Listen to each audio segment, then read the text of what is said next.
o dízimo, a lei e os cristãos. O dízimo é a 10ª parte, ou 10%, entregue ou paga como tributo, especialmente para fins religiosos. A Bíblia mostra o primeiro caso quando Abraão deu a Melquisedeque 1/10 dos despojos de sua vitória sobre Quedorlaomer e os aliados destes, segundo diz Gênesis 14, 18 ao 20. O segundo caso diz respeito a Jacó, que em Betel fez um voto de dar a Deus 1/10 dos seus recursos, segundo diz Gênesis 28, 20 ao 22. Se Jacó já estivesse sobre a compulsão obrigatória de pagar dízimos, o voto que fez quanto a isso teria sido supérfluo. Portanto, é evidente que o sistema de dízimos não era costume ou lei entre os primitivos hebreus. Foi instituído com a implantação do pacto da lei, não antes. Vejamos as leis mosaicas referentes ao dízimo. Jeová havia dado a lei referente ao dízimo à nação de Israel, segundo diz Êxodo 23:19 e 34:26, que não era exigido durante o ano sabático por ser um ano de descanso do povo, segundo diz Levítico 25, 1 ao 12. O povo dava o dízimo anualmente aos levitas, porque eles não tinham herança. Números 18, 21 e 24 diz: E eis que, aos filhos de Levi, tenho dado todos os dízimos em Israel por herança, pelo ministério que executam, o ministério da tenda da congregação. Porque os dízimos dos filhos de Israel, que oferecerem ao Senhor em oferta alçada, tenho dado por herança aos levitas, porquanto eu lhes disse: no meio dos filhos de Israel nenhuma herança terão. E os levitas davam 1/10 do que recebiam ao sacerdócio arônico para o sustento deste, segundo diz Números 18, 25 ao 29. Se um israelita preferisse dar dinheiro em vez de produtos, podia fazer isso, estipulando-se nesse caso que acrescentasse ao valor 1/5 adicional, conforme diz Levítico 27, 31. Levava-se os melhores cereais e eram debulhados, e as uvas e as olivas eram convertidas em vinho e azeite, para serem entregues como dízimo aos levitas. Mas o 10º animal que passava pela porteira não era examinado, apenas era marcado como dízimo, conforme diz Números 18, 27 e 30, Neemias 10, 37 e Levítico 27, 31. Quando as famílias tinham que fazer suas viagens para Jerusalém, a fim de usufruir das festividades ali, não era prático levar o dízimo. Os israelitas convertiam seus dízimos em dinheiro e assim usufruíam do momento em que passavam nestas agradáveis ocasiões, conforme diz Deuteronômio 12, do 4 ao 18, e também Deuteronômio 14, do 22 ao 27. Mas a cada 7 anos, o dízimo era destinado aos forasteiros, aos órfãos e às viúvas, e os levitas também podiam pegar desta provisão. Quando acabares de separar todos os dízimos da tua colheita, no ano 3º, que é o ano dos dízimos, então os darás ao levita, ao estrangeiro, ao órfão e à viúva, para que comam dentro das tuas portas e se fartem. Deuteronômio 26, 12, 14, 28 e 29. As leis do dízimo não eram excessivas, e Jeová Deus havia prometido abençoar aqueles que obedecessem a essas leis.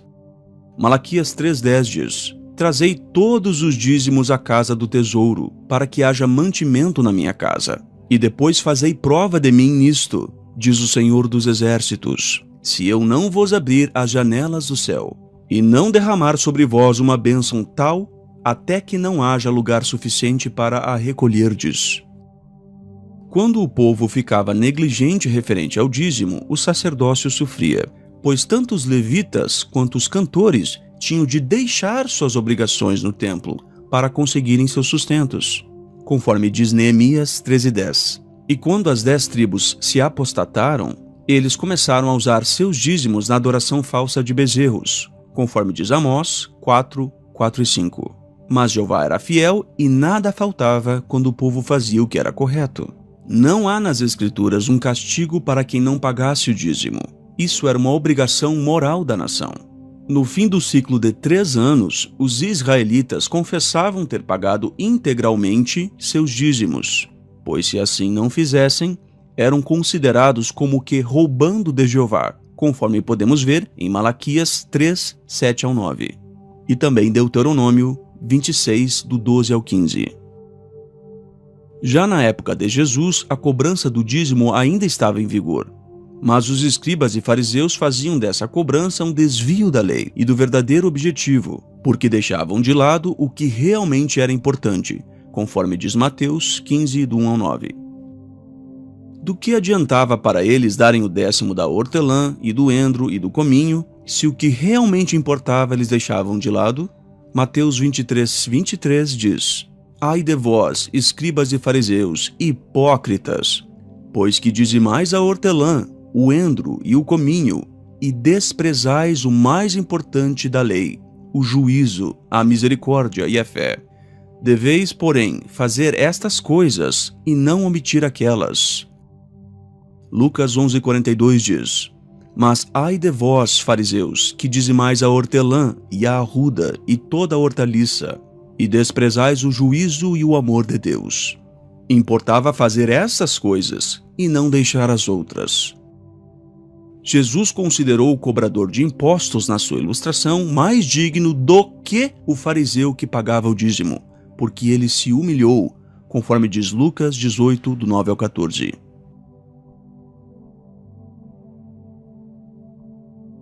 Ananias e Safira não morreram por deixar de pagar o dízimo. Há pessoas que acreditam e até pregam que Ananias e Safira morreram por não pagar o dízimo aos apóstolos. Mas não foi isso que aconteceu. Veja o fundo histórico da passagem. Os que tinham se convertido ao cristianismo ficaram em Jerusalém para aprender mais. E para que estes tivessem provisões, tais como alimentação, os outros cristãos ali começaram a fornecer para estes o alimento.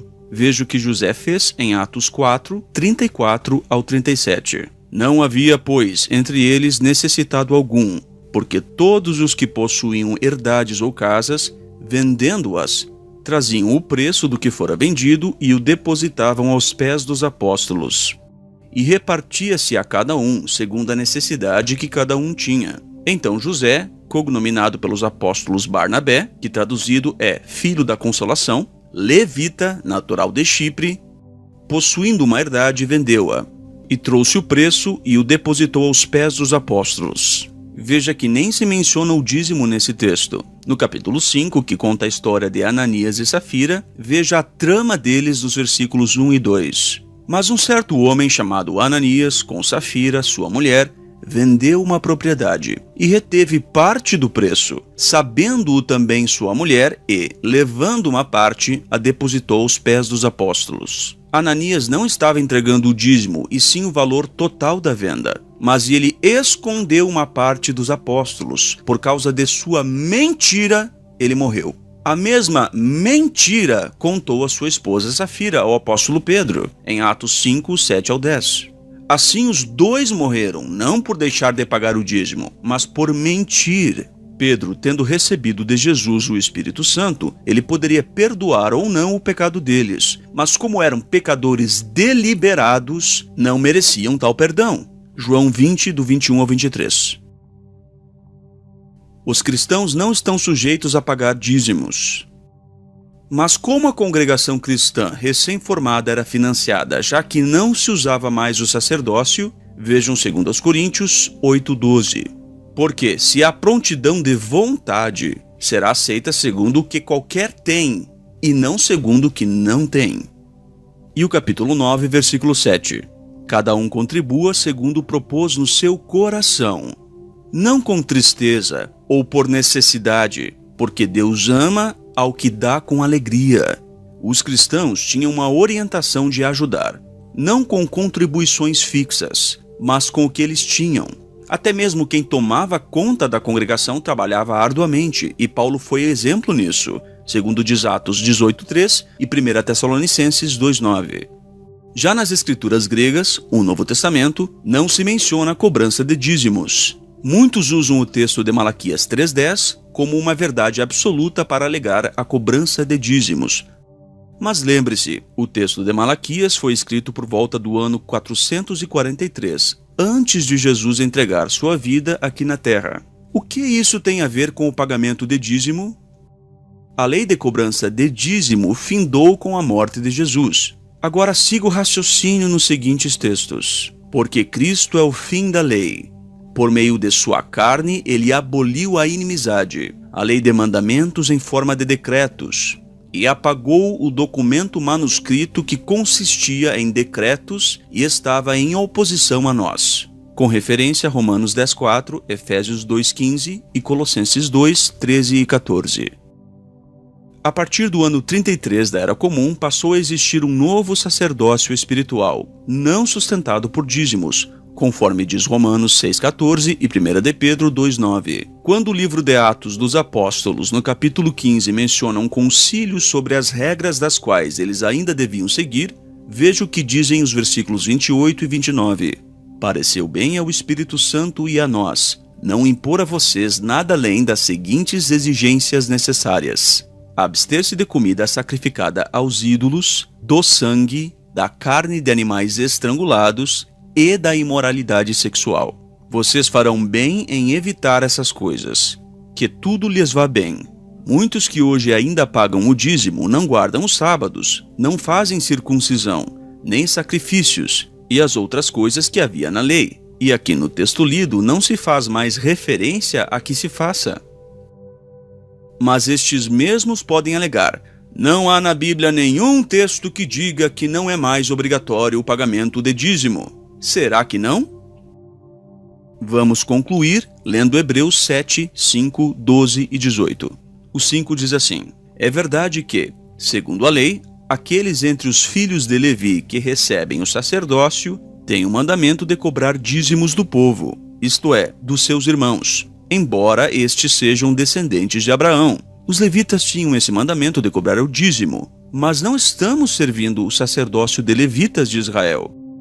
Então, como fica a lei do dízimo? Seguindo a leitura: pois, mudando-se o sacerdócio, torna-se necessário mudar também a lei. Houve uma mudança na lei. Agora observe o desfecho no verso 18, porque o precedente mandamento é anulado por causa da sua fraqueza e inutilidade. Anular significa cessar, revogar uma lei ou privilégio, suprimir, por fora de uso. Sendo assim, fica claro que os cristãos não estão debaixo da lei do dízimo, mas podem ajudar a obra com suas contribuições voluntárias, conforme diz 2 aos Coríntios 8:12 e capítulo 9, versículo 7.